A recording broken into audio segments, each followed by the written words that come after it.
মাছে ভাতে বাঙালি এই যে দেখেন কতগুলা মাছ কেটে নিতাছি। অনেকে মাছ ছাড়া ভাত খাইতে পারে না, যেমন দুধ ভাত ছাড়া কেউ রোজাই থাকতে পারে না। অনেকেই দুধ রুজি না করার জন্য রোজার মাস পাগল হয়ে যায়, কিন্তু আমার ঘরে কেউই দুধ ভাত খানা দুধের জন্য পাগলও না।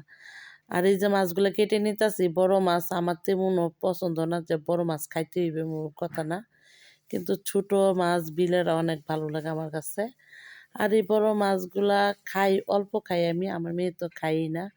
আমার মেয়ে শুধু এক চিংড়ি মাছ, আর কোনো মাছ খায় না, ইলিশ মাছও না।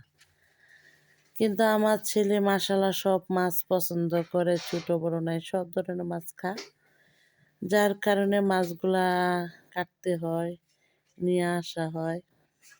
এই তো ফ্রিজে কোনো বড় মাছ নাই, যার কারণে কিছু মাছ নিয়ে আসা হলো।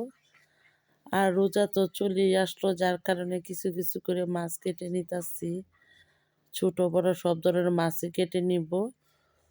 আর এই তো আমার মতন কে কে মাছ এভাবে পরিষ্কার করেন?